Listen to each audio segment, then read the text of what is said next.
I think for the first time ever, I'm coming to you with a topical video. I've been watching a few videos about the new YouTube AI age verification rollout that they're having that's kind of, I think, been tested in the UK and they're rolling into the US. I'm kind of beta testing it among certain populations. And I wanted to talk about that because I think there's interesting conversations about how to protect young people online, how to protect everyone online in general, and what effective tools we have, and also what are the actual dangers on the internet. Yeah, chatty video, not as bookish, but I will be referencing some books in this video. Stick around and hopefully some of you will have comments to add and we can have a conversation about this. Essentially, YouTube is taking AI tools, monitoring, the length of someone's account. So if you've had an account for like 12 years, that are gonna take that into consideration, monitoring that, and also the kind of content that you're watching to see how old do they think you are. If they determine that you are under the age of 18, there's some parameters that they're putting in place. They're gonna like turn off personalized ads. There's, again, this like digital well-being tools that they're going to turn on, which you can access if you look in the settings. I looked at them, again, it's literally like, notify me to take a break, notify me that it's bedtime. I mean, if those are the digital wellness tools, I think it is absolutely like not at all enough. And then the last one is like safeguards regarding the recommendations. And if you're watching like a certain type of content, they might, prevent the amount of times that you can watch a certain type of content. So I'm guessing if you're watching something that's like really problematic, they would limit, like, oh, you're trying to watch something about, an ED, they would limit the amount of time that you can be spending watching that kind of content, as an example. I'll get into what I think like effective tools are with that later. One of the major complaints I've seen is like, what if I'm an adult who likes, IP such as like Minecraft or Pokemon, right? These things that are maybe more associated with kids in some people's minds, like, am I going to be flagged? Because if you are over the age of 18, you can basically prove that by submitting an form of ID such as your driver's license or a credit card. I mean, I don't know, I'm like almost a 30-year-old woman, so I'm not that I'm not concerned, because I do think that's very inappropriate for YouTube to be doing and asking, but I think I'm more concerned for people who are like just turned 18, or general, they're like 18, 19, 20, young adults to teenagers, where they're going to be disproportionately targeted. Like you're for between 17 and 18, your content, it's not gonna like drastically change. You're not gonna go from like, game walkthroughs to suddenly only watching like MSNBC clips. But again, so they're going to like disproportionately be targeting young people and asking them to give this information on one of the like best free content sites that actually has like longer form content.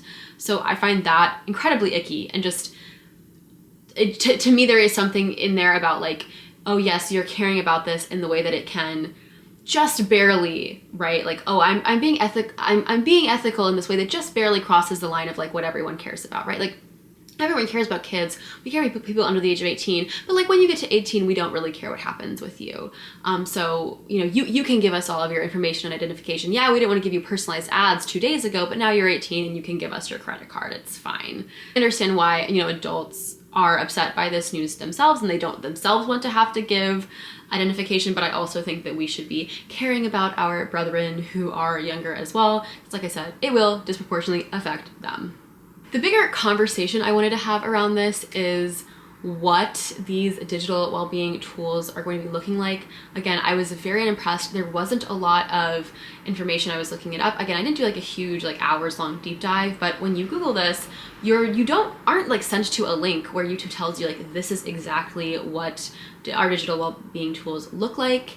And the links that I would try to access where I could see what they had, it would never take me to the page that the Google like banner was showing. So, I mean, I know Google's kind of broken, but still, that was very frustrating. And you have to look in settings. Again, settings, it's like, notify me when I've been on the app too long, notify me when it's bedtime. That's not enough. I think great examples of digital wellbeing tools are discussed in Johann book, Stolen Focus, where he talks about tools such as not sending a million notifications, right? Sending like one batch notification. I think for apps like YouTube, that's probably less of a big deal, right? You know, I think for Instagram, that's a more effective place, Instagram and Twitter, more effective place for that type of batch notification system. But that's just me. I don't really like interact with YouTube notifications like that, so maybe I'm wrong. Another tool could be, you know, turning off autoplay for anyone under the age of 18, or not having endless scroll on YouTube and making people have to go and do like switching to the next page. I think those things would be more like be more helpful in like limiting the amount of time that kids spend on the app. And that also would be things that maybe, you know, older people can opt into as well if they want to have a healthy relationship with this platform.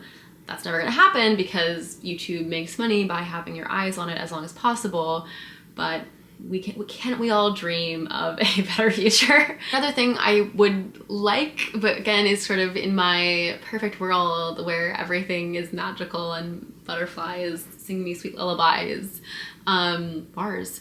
I think another part of this too, right, could be prioritizing educational content. I would see why YouTube wouldn't want to do that. Education is very politicized, so you're never going to get consensus on what an educated source is, even if there is data and evidence to back up one side. So I kind of understand YouTube not wanting to get involved in those waters, but it would be kind of nice if like museums could have content and that content be prioritized on the YouTube kids or YouTube teens side of the platform.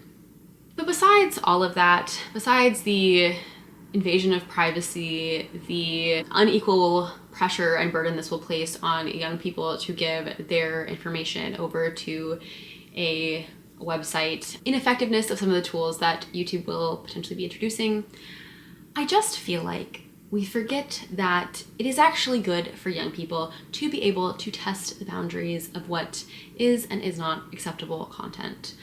There was a John Oliver recently about juvenile detention or like juvenile arrests and incarceration, which was a very dark episode to watch. One of the points he makes, which is sort of well known in developmental child psychology, right, is that there is a point in time where it is genuinely good for children to test the boundaries of what they are allowed and not allowed to do.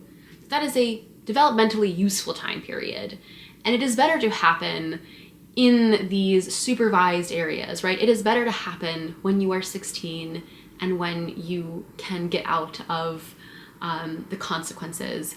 Fortunately, we live in a world that does not treat all people the same, and therefore some people will have to face greater consequences even though they are children than others, and that is definitely an issue of justice. But for the sake of this video, I just want to kind of go to this area of, I actually think there's something good about a kid being able to go on YouTube and being able to see things that maybe are a little bit too mature for them. And I think we don't give kids credit for being able to understand that and for being able to actually benefit from being on a platform, seeing something that maybe is a little too old for them, or being at an age where that's an appropriate place for them to be. And I know this is anecdotal, but I remember just being like probably like 14 or something and going on YouTube and watching like clips from Saw and watching these kind of grotesque horror movie scenes, and I think that was actually kind of good for my brain. Like, I hadn't seen that content before. It is kind of this boundary breaking, and I was at the age where I could understand that this was not real, but I was also like very afraid of it. And the kind of conclusion of that ended up being I would watch the behind the scenes footage of it to see how they made all the contraptions, and that really like lessened my fear. And I'm not saying that everyone goes there, but like, I don't know, I actually think that while it was scary and I was scared watching that stuff, there was a value in exploring that boundary. And I don't think that that constantly shielding kids from things that are deep is a good thing. And I realize that YouTube's not like afraid that some kid's gonna like stumble onto clips from Saw. I mean, maybe they are, but I do understand that there is more radicalizing content out there on YouTube that people are more concerned about. But I do think that often the broad strokes in which we paint these things ends up being a little bit of a false sense of security that we're protecting kids, when in fact, these are the exact ages when kids should be learning the responsibility of being a digital citizen, of understanding what they can and can't handle. And I think sometimes the more insidious content is not the content that is obviously bad, right? There are conflicts in this world, and there are clips and videos that you can access from them. But those things are very obvious. And while the politics of conflict are not black and white, the knowledge that a violent thing is violent is black and white.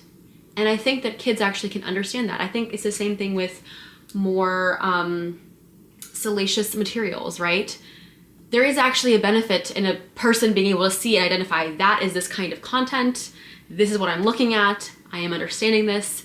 And I think having an exploration into that content when you are at, not like maybe a super young child, but there's a developmentally appropriate age to start experimenting with watching that kind of content. And I, for one, think there would actually be a much bigger problem if we completely didn't allow kids under the age of 18 to see that type of stuff. And then the second they turn 18, and we know that information because we have their credit cards or we have their driver's licenses, now all of a sudden, like, there's a target on them because they are a new market who has never seen this kind of content before. And if you're, I don't know, a model on OF or something, and you want to get a new audience member who has a credit card, like, you know who to target. And this material, which is kind of addictive, like, I feel like that's going to open actually a way worse can of worms. And having kids be able to access and understand and learn these boundaries is very important. I feel like I keep saying the same thing, right? If we don't give kids the tools to learn how to navigate these YouTube streets, as Nappy Headed Hoba says, we run into the risk of them being 18-year-olds who now have, more responsibility, more access to things like money, credit cards, etc., and less experience navigating the environment. And that's not a good thing, especially if all of a sudden there's a huge chasm between the kind of content that they had access to pre and post 18-year-old birthday. The real problem, this is a take. I understand that there are pipelines and there are rabbit holes people can go down and people can get involved into like very dark corners of the internet. I get that. I'm not on Twitter like that, but that seems like the place where it really happens. But it happens on YouTube too. What I think we don't think about when we think about concerning content is like, what about the influencer who does a what I eat in a day? And you're a young girl and you want to look like this influencer, but you don't realize that influencer is eating 1,300 calories a day. And she's taking a bunch of vitamins that she was paid to take that don't actually do anything for her, and honestly are just expensive pee at the end of the day, like a lot of vitamins are, right? A lot of supplements. What about the makeup guru who is constantly buying new stuff, constantly telling you it's a must-have and not disclosing the ads appropriately?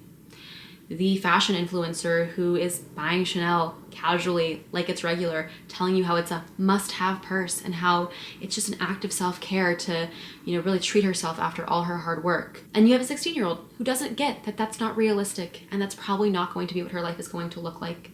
And that's okay. And it's normal. I'm focusing a lot on like the kind of content that I am exposed to as a woman on the internet. And I don't even think that adults are good at navigating these things. I think undisclosed sponsorships get us all. I think a belief that I wish I had a life where I could afford myself every luxury and I wouldn't feel stressed about it. I wish I could, make purchases without the financial pain stopping me from making a hedonistic self-care purchase. But, I do. Yeah, part of me would love to have a really nice purse, and then part of me knows that if I, God forbid, get laid off, I can afford groceries until the end of the month. To reiterate, I don't think that adults are necessarily better at understanding all of the fakeness and the mirage of YouTube, but I think children are even worse prepared for that because they even less so. Hopefully, right? I'm imagining a child who is protected from a lot of the dangers of the world, but hopefully children don't have to think about those things. They don't have to think about, balancing the checkbook at the end of the month. But because of that, they, I think, are even less positioned to understand what is real and what is fake. I mean, I remember being a kid and seeing photos of celebrities on the internet and being like, how do they look like this? I knew at that point, I knew this was fake. I knew this was photoshopped, and yet it still affected me. If I were to have been a 16-year-old at that time, I think it would have been even more of an impact on my own feelings of well-being. And I think we don't focus on that. We don't see that as, we understand that that's a problem. We understand that this overconsumption culture is a problem. We understand that the painting every purchase as self-care in order to drive a need behind your purchase, it's a form of marketing. But if it affects us, how does it affect children? If it of seeing the fitness influencer who's talking about how to build your derriere in the gym, it still affects us, even though we can kind of tell that one probably was not received in the gym. How would that affect a child who maybe doesn't understand that, or is new to this world and doesn't know all of the ins and outs of body augmentation, right? And I know, again, like I said, I've been focusing on the stuff that is mostly geared towards women because that's my experience, but I know there's a lot of people who are, you know, selling anxieties to young boys and telling them about the importance of having a partner or the importance of being incredibly wealthy. And they will often punchline this by telling you to purchase their course where you too can learn how to be a really successful streamer or sell AI videos and make millions on YouTube. And you just buy my course for $500 and I will teach you how to also be like me and be wealthy, rich, with a lot of cars and a lot of women.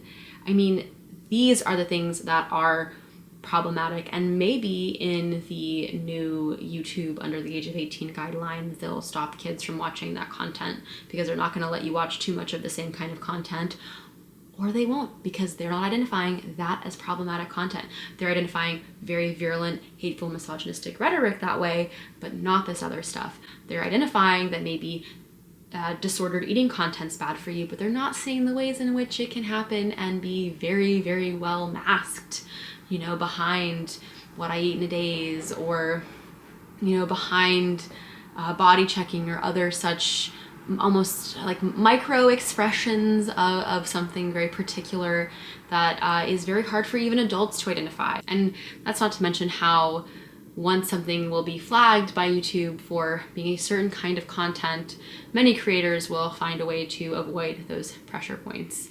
I think we've all seen how there is a new language of the internet that attempts to kind of circumvent the AI filters for language. I'm sure I've broken many of them in this video. Again, I just want to bring home that the things that are truly sinister for young people are much more subtle, much more, I think, contaminating of daily life, and the virulently, visibly dark content is wonderfully identifiable in its not terribleness, but in its obviousness, right? We can see that that is in some way taboo or different or maybe age inappropriate.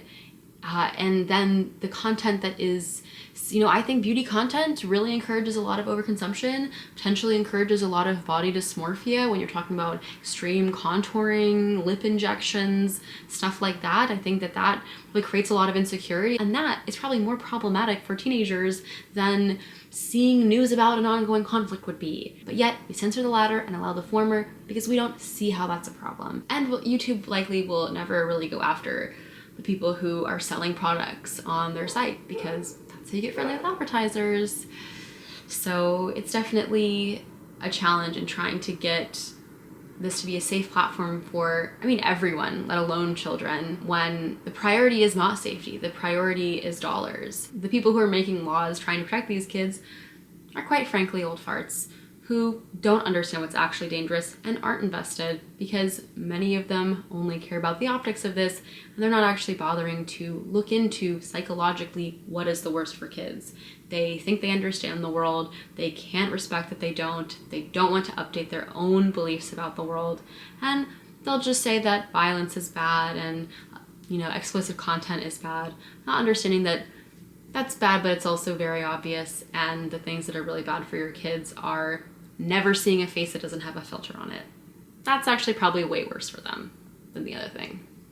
But I digress. Anyway, let me know what you thought of this video. Do you agree with me? Do you think that I'm totally misguided in my understanding of this? Do you have any information that I missed? Again, I read the YouTube press release, but I didn't think it was very informative at all. I also kind of wondered, do you think you would get swept up, or have you gotten swept up in this new age verification thing? I mean, I personally don't think that my content viewing history is that like teenagery, but at the same time, I feel like everything I watch now, almost all of it with rare exception, I would have wanted to watch when I was like 17 too. So I don't know how to feel about that. You let me know. So to round out the video, I'll talk about what I'm currently reading. I am reading Don't Worry, 48 Lessons on Relieving Anxiety from a Zen Buddhist monk. Yeah, it's actually pretty good. I've already gotten a couple of things here that I think are just like nice lessons to have, and like not mantras, but like little things to remind myself to let go and relax. Yeah, I've had a lot of anxiety the last couple of weeks, so it's been good to have a book like this. Anyway, thank you so much, and I can't wait to see you in my next video.